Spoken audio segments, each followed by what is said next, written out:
Y el texto dice, si alguien se imagina que sabe algo, aún no sabe nada como debería saber.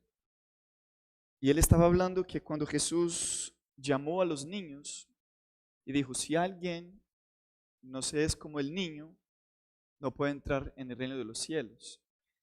Y claro, hay muchas comparaciones cuando habla de niños, ¿no? Porque el niño también sabe ser bien malo. Está dentro de él. Pero cuando Jesús dice que para ser como un niño, hay algo que el niño tiene que nos hace más difícil cuando somos adultos. Y es la disposición de aprender. ¿Por qué él empezó con este texto? Porque había pasado algunos años antes, en la Asociación General, en la reunión de Minneapolis de 1888, que un mensaje muy precioso fue dado en este año. Y incluso nuestro profeta estaba sentado viendo, escuchando algunos de sus mensajes y había dicho, ese es el mensaje que Jesús iba a enviar. Los encantos de la justicia de Cristo, los encantos de Jesús, exaltando a Jesús como nadie estaba haciendo.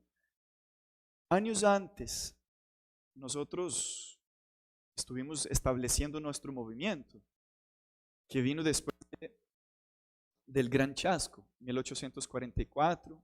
Nosotros estuvimos bien apegados a Jesús, orando a veces noches enteras para saber la voluntad de Dios. Y la iglesia empezó a florecer y a crecer. Sin embargo, pasado algunos años, en 1852, empezamos a entrar en un estado de confort y de estabilidad. No tanto todavía, pero ya el mensaje de la Odisea ya venía a nosotros. Se aplicaba a nosotros por primera vez, 1852.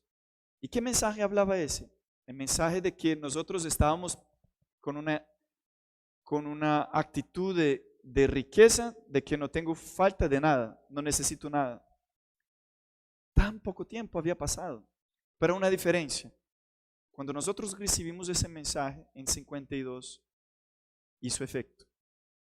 Nosotros nos tocó, nos arrepentimos, nosotros nos unimos, empezamos a orar, a buscar a Dios de verdad. No queríamos, o sea, nos dolió escuchar ese mensaje de que la Odisea se aplicaba a nosotros. Pero hubo un problemita, y eso se puede encontrar en el testimonio, tomo 1, en el capítulo 33, está todo hablando sobre ese contexto de la Odisea por primera vez hacia nosotros. Lo que pasa es que pensábamos que ese mensaje iba a producir un efecto muy rápido y pronto Dios iba a derramar el Espíritu Santo, nosotros íbamos a predicar el mensaje y Jesús iba a venir, así, rápido. Pero como eso no tuvo un efecto rápido, perdimos un poco el efecto, nos cansamos de buscar y de orar y regresamos, demos un paso hacia atrás. ¿Y por qué estoy diciendo eso?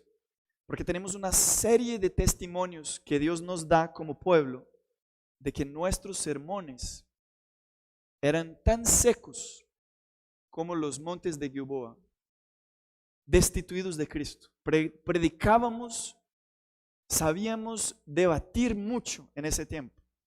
Nosotros, es que si usted ve un poquito nuestra historia como pueblo, los primeros 10, 15 años, nosotros nos quedamos tan buenos en la Biblia, tan buenos, que nosotros nos gustaba ir y hacer debates con los evangélicos, los otros de las otras iglesias, los destrozábamos. Nadie era capaz de contestar con nosotros en el término bíblico teológico. Nosotros podríamos decir versículos tras versículos.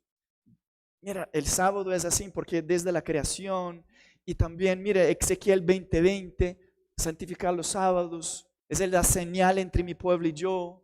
Podríamos hablar de que vamos a guardar el sábado en la creación, en la tierra nueva, Isaías 66. Podríamos hablar también de que Jesús es el Señor del sábado. Podríamos hablar que las mujeres guardaron el sábado allá en en el viernes cuando Jesús murió. Podríamos hablar todos los textos que usted quisiera. Pum, pum, pum, pum, pum. La gente quedaba sin argumento. Pero no tenían Cristo. Los sermones, los mensajes no tenían Cristo. Cristo no era exaltado en esos mensajes. Entonces, pasados los años, el corazón estaba duro. No entraba el mensaje de la justicia de Cristo. Simplemente no éramos capaces de asimilar ese mensaje. Cuando yo digo no éramos, estoy hablando de una mayoría, porque muchos la estaban aceptando y sus corazones estaban siendo cambiados. Y ellos en ciertas reuniones de esa década, desde 1888 hasta 1900, o sea, prácticamente estamos hablando ahí un poco más de una década, muchas de las reuniones el Espíritu Santo era derramado. ¿Y sabe lo que pasaba? La gente se levantaba y empezaba a confesar sus pecados y empezaba a humillar. Y si alguien había hecho algo contra algo, o tenía algo en contra de algo, o de pronto iba y pedía perdón. Si era público, confesaba en público. Si era algo en secreto, confesaba de manera general. El Espíritu Santo lo tocaba, lo levantaba y decía: yo quiero confesar la dureza de mi corazón, mi orgullo y mi egoísmo y mi falta de consagración. Hubo una situación, una reunión en Lancaster, en Michigan, donde Ellen White estaba enferma, pasado 2 semanas en la cama, enferma, no conseguía, y ella tenía el temor de que no iba a ser capaz ni de hablar en esa reunión. Sin embargo, después que ella dio un breve mensaje y se sentó, el Espíritu Santo no la dejó ir a acostarse. Ella quedó ahí. Eso fue más o menos a las 9:15 de la noche. Y ellos se quedaron hasta las 3 de la mañana, hablando, orando, confesando los pecados y haciendo confesión de pecados, hasta las 3 de la mañana. Y ese contexto viene entonces el predicador y dice: si alguien se imagina que sabe algo, aún no sabe nada como debería saber. ¿Por qué le estaba diciendo eso? ¿O por qué Pablo nos escribe eso? ¿Por qué Dios nos dice eso? Porque realmente hay algo, hay nuestra justicia propia o algo que nos impide a veces de recibir el mensaje que Dios nos quiere hablar. Entonces, en esta mañana hay un mensaje que he estado meditando por varios días y les quiero compartir. Y el tema yo lo saco del título en inglés, que está hablando del amorío de Dios con el pecador. Es God's love affair with the guilty. En realidad sería con el culpable, la traducción más ideal, con el culpable. El amorío de Dios con el culpable. Si Dios ama al culpable, sí, lo vamos a ver. Yo te hago la pregunta: ¿cuál es el mayor pecado? ¿Cuál es el pecado más grande que hay? ¿Ya han pensado en eso? Bueno, pecado es pecado, ¿cierto? Y cualquier pecado, sea pequeño o grande, nos puede quitar, nos aleja de Jesús y nos aleja de Dios. Sin embargo, ¿será que podemos llegar a decir que hay grados de pecado? Yo creería que sí, y la Biblia habla de eso. Sería matar o robar, como está aquí. Sería matar, sería mentir, sería la idolatría. Hay una historia de la Primera Guerra Mundial donde un navío americano estaba reparando su navío, estaba con un problema y se acerca un submarino alemán, y hasta entonces son enemigos, pero se dan cuenta, es un encuentro amigable en ese momento, y se dan cuenta que el capitán del navío americano reconoció el oficial del submarino alemán y eran hermanos. Y se dieron cuenta que de Austria o de esos países, ellos salieron cuando muy jóvenes. Uno fue para Estados Unidos, el otro para Alemania, y se volvieron oficiales del ejército y ahora están en guerra. Y ellos se encuentran y es un encuentro amigable, pero luego se recuerdan y dicen: mira, el próximo encuentro no será tan amigable, somos enemigos, y se separan. Y unos días después, eso está en un diario que el pastor Bill Lehman, que es de donde he estado meditando sobre esos temas. De 1975 son esos mensajes. Él, leyendo el diario, entonces dice que 2, 3 días después, el navío ya estaba arreglado, ya empezaron a salir al mar, se encuentran bajando el sol un submarino enemigo acercándose y se dan cuenta que es el mismo número de lo que se habían encontrado antes, y allá estaba su hermano. Y el capitán del navío era el que disparaba la arma más fuerte, y él entonces tiene que disparar y lo hace, matando a su hermano y a todos los que estaban allá. Y la pregunta es, ¿cómo es posible? ¿Cómo es posible matar al propio hermano? ¿Será un pecado muy grave? Muy grave? ¿Será el adulterio? ¿Será el falso testimonio? El que habla mal del hermano, causa contenda y peleas entre hermanos. Pero para contestar esa pregunta deberíamos entonces hacer unos pasitos. Preguntar primero, ¿qué es pecado? ¿Cuál es la definición de pecado de acuerdo con la Biblia? Nosotros la conocemos, ¿cierto? Muy bien. Todo aquel que comete pecado también infringe la ley, porque el pecado es ¿qué? Es la infracción de la ley, es la quiebra de la ley. Usted quiebra la ley, eso es pecado. Pero entonces eso nos lleva a otra pregunta. ¿Cuál es entonces el mayor mandamiento? Si pecado es quebrar el mandamiento, entonces ¿cuál es el mayor pecado? Deberíamos preguntar ¿cuál es el mayor mandamiento? Para que pudiéramos entonces tener la respuesta de la primera pregunta. ¿Recuerdan la historia de Mateo 12, 28 a 31? Que se acerca un escriba a Jesús, ¿recuerdan? Y el escriba, ¿qué pregunta a Jesús? ¿Cuál es el primer mandamiento? ¿Y cómo responde Jesús? El primer mandamiento es este: amarás a tu Dios de todo tu corazón, con toda tu fuerza, todo tu entendimiento. Pero él dice, el segundo, semejante al primero, amarás a tu prójimo como a ti mismo.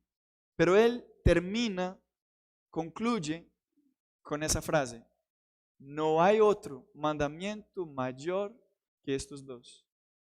Pablo también lo corrobora cuando dice que el amor es el cumplimiento de la ley, en Romanos 13:10. Pero entonces, ¿cómo contestaríamos, cuál es el mayor pecado? ¿Cuál es el mayor pecado? El pecado más grande. No amar, exactamente. El egoísmo. No amar. Cuando dice Pablo, yo podría hablar el lenguaje de los ángeles, podría profetizar, podría hasta dar mi cuerpo para ser quemado, pero si no tengo amor, de nada sirve, ¿cierto? Ahora, el amor, el orgullo, el egoísmo, la suficiencia propia, es algo que nosotros incluso estábamos estudiando en la lección con el pecado de Lucifer, que es un misterio para nosotros, ¿no? Cómo teniendo todo, fue capaz de querer más, ¿no? Y dice en el libro Deseado de todas las gentes, en el capítulo 1, que el pecado se origina en la búsqueda del interés propio. Se da origen en la búsqueda de su propio interés. Ahora, si pudiera levantar las manos, y yo no quiero que levante las manos, pero si tuviéramos aquí que pedir que levante las manos, ¿quién de nosotros buscamos nuestro propio interés? ¿O vivimos buscando nuestro propio interés? Es una pregunta difícil de contestar. O pues no es difícil, pero nos deja un poco envergonzados a la luz de lo que acabamos de estudiar, ¿no? Porque si buscamos nuestro propio interés, es algo hasta asustador, porque el pecado se origina en ese acto de buscar su propio interés. Y en Corintios 13, 1 Corintios 13, 5 dice que el amor no busca su propio interés. Pero entonces, si no busca el propio interés, ¿busca el interés de quién?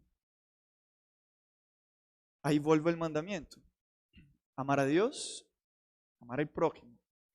Vamos a suponer que nosotros somos una comunidad y vivimos todos en la misma comunidad, donde hay cabanitas y tenemos ahí todo en común. Estamos en el mismo sitio, pues digamos que estamos en un barrio grande, una finca bien grande, una hacienda, muchos hectáreas, y nosotros somos una comunidad. ¿Ya han pensado que para florecer una sociedad hay que suplir las necesidades? Imagina dos escenarios: una comunidad extremadamente egoísta, donde todos solo buscan su propio interés, donde lo que es mío y lo que es tuyo es tuyo. Y entonces, si yo tengo más, yo lo guardo, porque de pronto me puede faltar, entonces yo lo guardo. Y cada uno, por ejemplo, si yo siembro maíz, pero no siembro papas, entonces yo vivo de maíz. Y tú sabías que si uno come solo maíz, se puede dar una enfermedad que incluso puede morir. Sí. Sin embargo, mira cómo el egoísmo me puede hasta matar. Pero si el otro entonces la cosecha no le salió, por alguna razón le fue mal, y entonces ¿qué hace él? ¿Va a morir de hambre? De pronto lo que va a hacer es robar para no morirse de hambre, y va y me roba lo que yo he guardado. Empieza a imaginar una sociedad egoísta, extremadamente egoísta. ¿A qué punto va a llevar la comunidad? La comunidad va a ser un caos, porque entonces yo tengo una máquina de cortar el pasto, y la de mi vecino se quebró, entonces el pasto de él queda todo grande, y yo no, de malas, ese es mío, y entonces empieza una disputa, una pelea. El punto del egoísmo lleva a quitar lo más precioso, que es ¿qué? La vida. Ahora, piense lo contrario: una comunidad extremadamente abnegada, donde todos buscan el interés del otro. Si yo tengo que cuidar de mis vecinos, y parece hasta difícil, ¿no? Pues voy a estar perjudicado, porque si no voy a cuidar de mí, tengo que cuidar de mis vecinos, ¿qué va a pasar? Pero mira que el contrario también es verdad: mis vecinos también van a cuidar de mí. Entonces, ¿cuál es la probabilidad de florecer? Mucho más grande, porque lo que me falta, mi vecino me suple, y lo que a él le falta, yo le suplo, y así va, y la comunidad se crece y florece. Esa siempre fue la intención de Dios, y así en realidad es el cielo. El cielo, el placer de los ángeles, el deleite de los ángeles es servir. Esa es la ley del universo de Dios, servir. Y por eso cuando en el juicio, cuando los que son descalificados, los que no van a estar en el cielo, en realidad en el juicio final se van a postrarse y van a reconocer que la decisión fue de ellos, fue de cada uno que decidió decir: no, el cielo no es para mí. O sea, no lo deseo, nunca lo deseé, nunca lo quise, nunca me llamó la atención, porque el cielo es un lugar de gente abnegada que no me interesa. En realidad eso va a ser la decisión final. Ahora, mira lo que dice ese texto, que Sebastián hasta lo mencionó en la lección, que estamos hablando del mayor pecado, ¿no? Dice que no hay nada que ofenda tanto a Dios o que sea tan peligroso para el alma humana como el orgullo y la suficiencia propia. De todos los pecados es el más desesperado, el más incurable. No hay nada más ofensivo a Dios o peligroso para nosotros que el orgullo y la suficiencia propia. El problema que nosotros estábamos enfrentando en esa década, y yo tengo que decir que todavía lo enfrentamos hasta el día de hoy, porque el mensaje de la Odisea sigue aplicándose a nosotros, es ese problema de orgullo y suficiencia propia. No sentimos tanta necesidad de Dios, porque pensamos que estamos bien como estamos.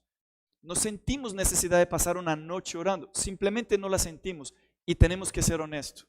De pronto alguien aquí lo siente y de pronto no lo estoy representando, pero yo te digo que yo no siento la necesidad de pasar toda una noche orando a Dios, y eso es muy triste, porque siento que no tengo esa necesidad. Y la Biblia habla de dos personas que fueron a orar. Ese es Jesús contando una parábola, está en Lucas 18 y en el versículo 9 a 14, que él dice que dos hombres fueron a orar, un fariseo y un publicano. Y el fariseo fue a orar, ¿y cómo fue la actitud del fariseo? Él no fue allá hacia Dios porque sentía que necesitaba de Dios. Él fue hacia Dios para recibir su recompensa, o para como que ya se sentía aceptado por Dios, y fue a simplemente agradecer. ¿Y cómo él estaba agradeciendo? Gracias, Señor, porque yo soy bueno, porque yo ayuno 2 veces en la semana, porque yo soy muy juicioso con el diezmo. Y incluso, aunque Jesús jamás habló en contra de eso, él incluso hablando de los fariseos dijo: usted hace bien, pero se le olvidaron de lo más importante. No es que debería dejar de hacer eso, pero deberían cuidar de lo más importante, que era la justicia y la misericordia. Y él entonces llega al punto de compararse con las personas y dice: gracias, Señor, porque yo no soy como este publicano. Pero no sé si ustedes ya han pensado que nosotros podemos caer tanto en ese pecado. No hablamos, jamás osamos decir tales palabras, ¿cierto que no? Señor, gracias porque yo no soy como este pecador. Gracias, pero nosotros tenemos una actitud muchas veces así, o nuestro corazón o nuestra actitud lo manifiesta cuando pensamos con una persona de otra denominación, o pensamos y balanzamos la cabeza y qué pecado, están completamente engañados. Estamos teniendo esa misma actitud. O cuando pensamos que de alguna manera somos mejores que otra persona, o hablamos de mal de un político o algo así, qué descarado, qué ladrón, y cualquier nombre que pueda poner, y balanzamos la cabeza y decimos: no puedo creer. Estamos casi con la actitud de: gracias, Señor, porque yo no soy como él. O podemos hasta invertir y decir: gracias, Señor, porque no soy como un fariseo, yo soy humilde.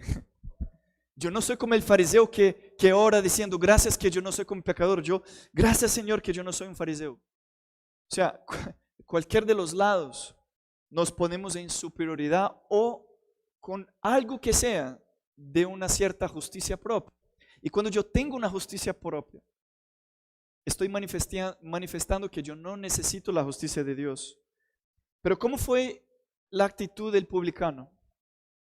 El publicano era un pecador, ¿sí o no? Sí. Y él fue y no tenía osadía, no tenía como valentía ni siquiera de mirar hacia el cielo. Miraba hacia abajo con mucha pena, pero con el deseo de alcanzar algo, el perdón.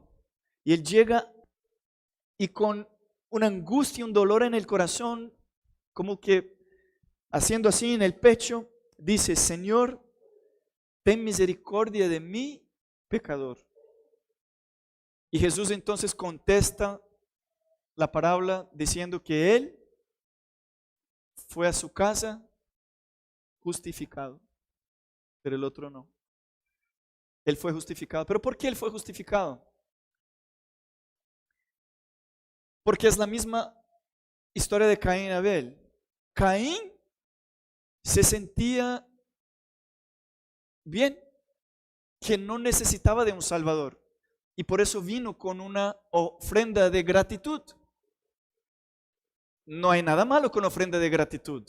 Uno debe hasta hacer acciones de gracia, ¿cierto?, hacia Dios.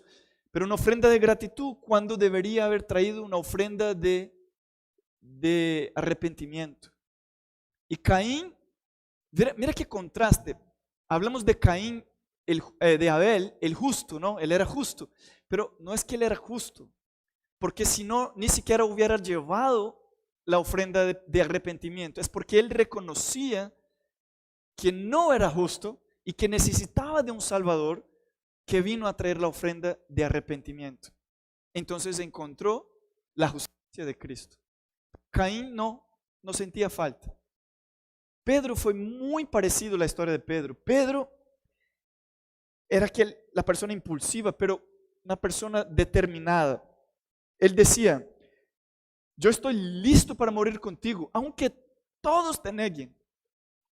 Yo no.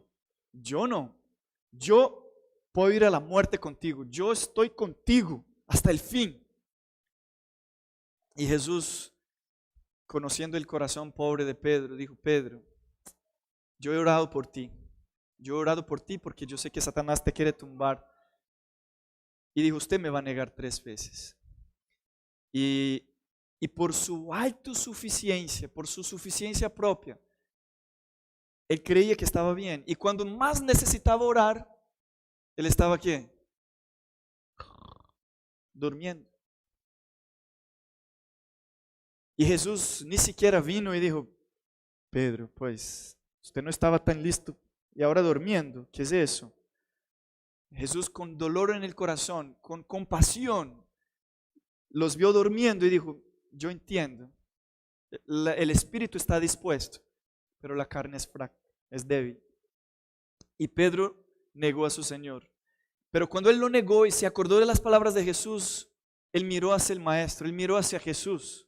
Y cuando miró hacia Jesús, ¿qué fue lo que vio? Una mirada condenatoria, diciendo: ¿qué mirada vio? Una mirada tierna, de amor, de compasión, de decir: Pedro, yo sabía, pero yo te perdono. Y fue esa mirada tan noble que lo hizo llorar y llorar y llorar y llorar, porque él vio que tenía a alguien que lo comprendía y que aún habiendo acabado de negar a su Señor, diciendo palabras, groserías, se arrepintió profundamente, se humilló y jamás, nunca más en la vida de Pedro, él se enaltece o se pone como que de manera orgullosa y con confianza propia. Siempre de ahí en adelante es dependiendo de Dios. Pedro, eso es tirado, esas frases son sacadas también del libro. Y además, les recomiendo que lo leas, el capítulo 13 de Palabras de Vida del Gran Maestro. Y después te cuento otra historia.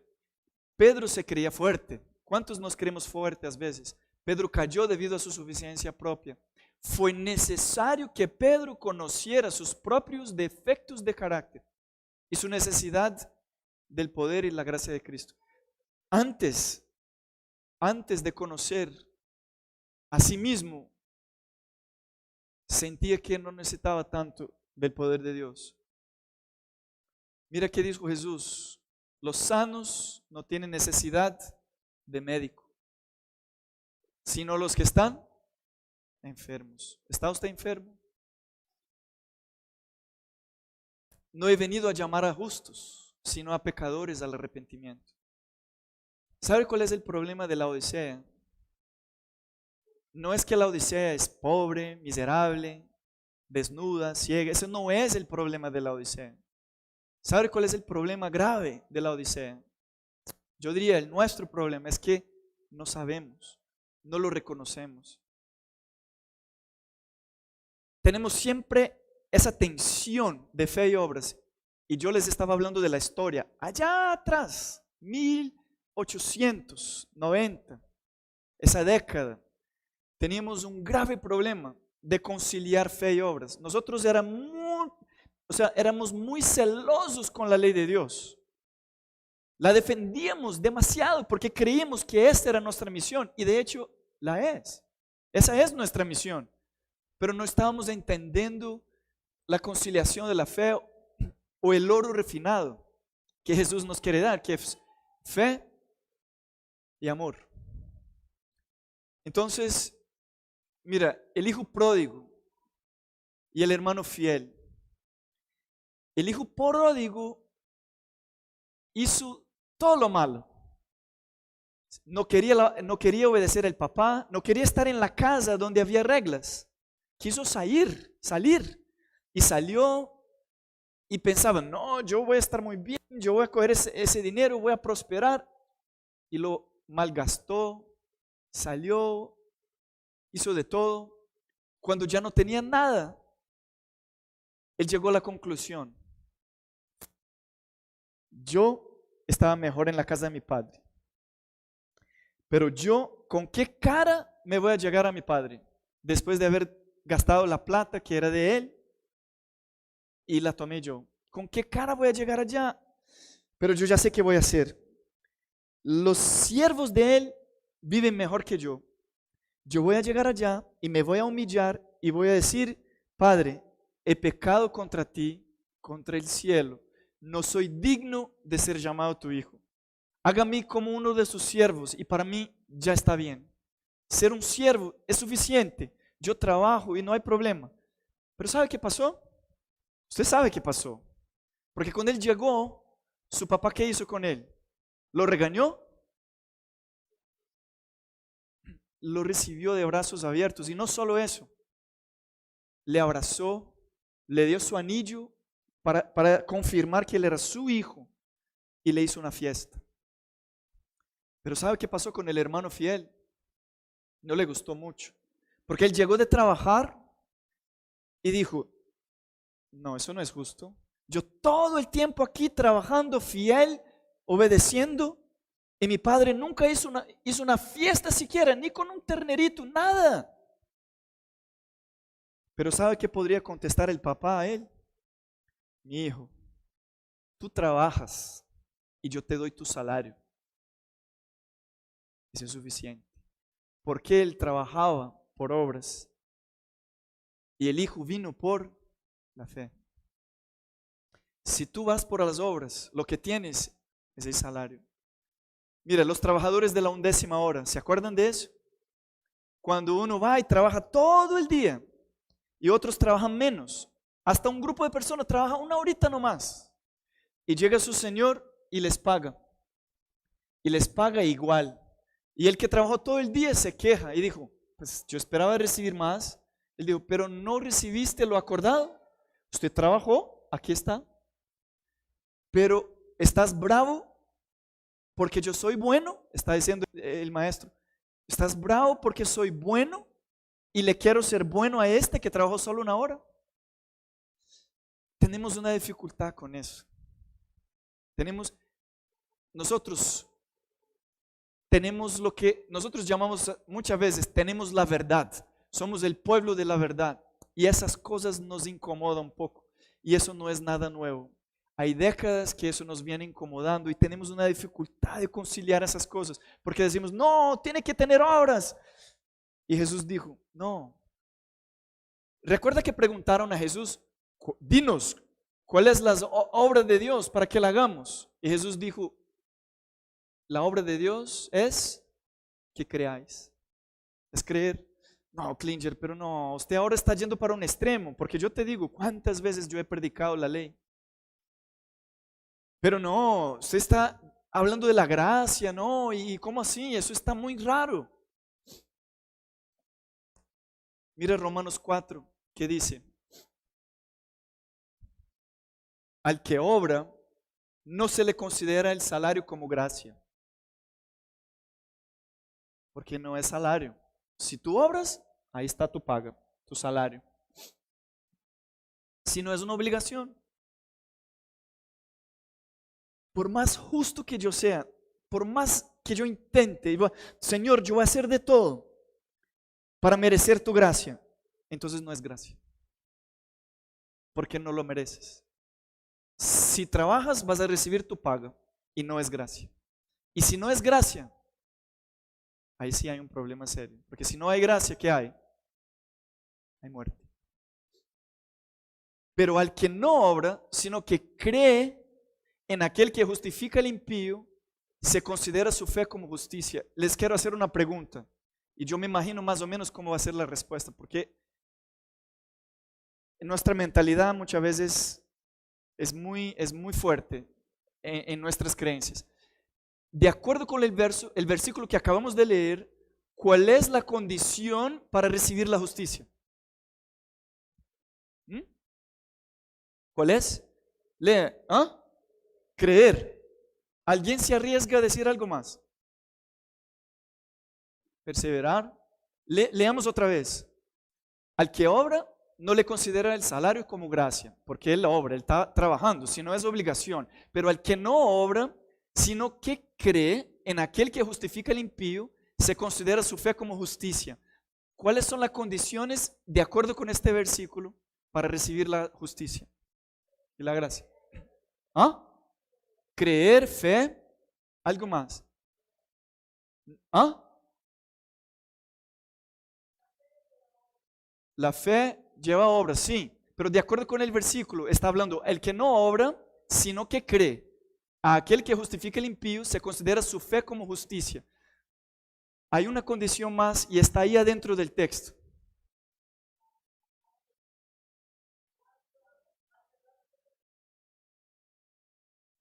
Sí, pero eso está bien, pero eso no, lo estamos interpretando, pero yo quiero que hay una... Vean, yo les voy a decir, de pronto nunca jamás les va a olvidar y ojalá nunca se les olvide. Cuando alguien me apuntó eso, yo también no tenía la respuesta, aunque el predicador habló muy rápido la respuesta, no me dejó ni pensar, pero yo tampoco tenía la respuesta. ¿Sabe lo que también es necesario para que tenga la gracia y la justicia? ¿A quién Dios justifica aquí? Entonces, ¿qué tienes que ser? La pregunta no fue bien hecha. No es que tienes que ser, sino reconocer que eres ¿qué? Un pecador. ¿Por qué le justifica a quién? ¿Al sano o al enfermo? ¿Él viene a lo justo o al pecador? Entonces el texto dice que Él viene y justifica a quién. Entonces si yo no creo que soy pecador, ¿voy a ser justificado? Entonces es una condición para recibir, sí o no. Eso es muy fuerte. Eso es muy fuerte. Porque no es solo creer, porque Satanás también cree, como dice Santiago, y tiembla. ¿Sí o no? Pero él no reconoce y no siente necesidad de un Salvador. Él no quiere un Salvador, él no quiere recibir la justicia. Y ahora, una alerta para todos nosotros. Eso también es sacado del libro. Palabras de vida del Gran Maestro. Cristo puede salvar únicamente al que reconoce que es pecador. Yo digo que debemos sentir el dolor de nuestras heridas o no desearemos curación. Es triste que a veces nos suele pasar o tiene que pasar algo como de Pedro, como de otras personas, de David o algo para caerse en sí, o como el hijo pródigo para decir, Dios mío, ¿qué he hecho? Para decir, no, yo soy nada, yo soy un pecador, yo no sirvo para nada, para que pudiéramos encontrar un Salvador que tiene todo para nosotros. Y hay un peligro que ya hemos hablado, que sentimos que somos ricos y no necesitamos de nada. Pero el problema es que no lo sabemos. Pero hay una esperanza. Y quiero leer con ustedes esa esperanza que dice, cuando contemplamos a su pureza y excelencia, mira que aquí está, yo creo que si usted se queda con eso, y yo te digo, abra tu Biblia, abra tu libro en tu casa, eso está en internet, Palabras de Vida del Gran Maestro, el capítulo 13. Van a ver que aquí está, yo diría, el ápice, la principal cosa que necesitamos escuchar en esta mañana. Porque aquí está la esperanza y sin eso de pronto no lograríamos llegar a reconocer nuestra necesidad de un Salvador. Dice, cuando contemplamos su pureza y excelencia, veremos nuestra propia debilidad, nuestra pobreza y nuestros defectos tales. ¿Cuáles son? Nos veremos perdidos y sin esperanza, vestidos con la ropa de justicia propia, como cualquier otro pecador. No vamos a pensar que somos mejor que nadie. Veremos que si alguna vez, me equivoqué ahí, nos salvamos, no será por nuestra propia bondad, sino por la gracia infinita de Dios. Quiero concluir que ustedes mediten en la historia de María y Simón. Recuerda que María era ¿qué? Una prostituta. ¿Cuántas veces Jesús le sacó el demonios? ¿Ustedes recuerdan? 7 veces. 7 veces lo tuvo que sacar demonios. Si María estuviera entre nosotros, ¿cómo tú crees que la miraríamos? O de pronto la juzgaríamos, ¿no? De pronto su ropa fuera un poquito raro, De pronto su reputación fuera un poco rara. De pronto pensaríamos que era un caso perdido. 7 veces le sacó demonios. Pero ¿sabe qué? María encontró en Jesús un Salvador que le dio perdón y que le restituyó la vida que estaba perdida.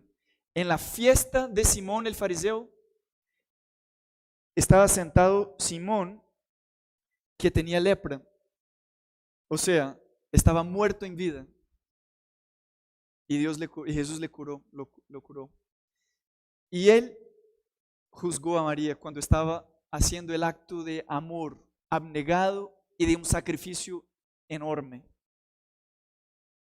Y el primero a juzgar fue el más egoísta del salón, Judas. El más egoísta de todos. Fue el primero a criticar el acto de bondad y amor de la señora. Y eso suele pasar. Eso suele pasar.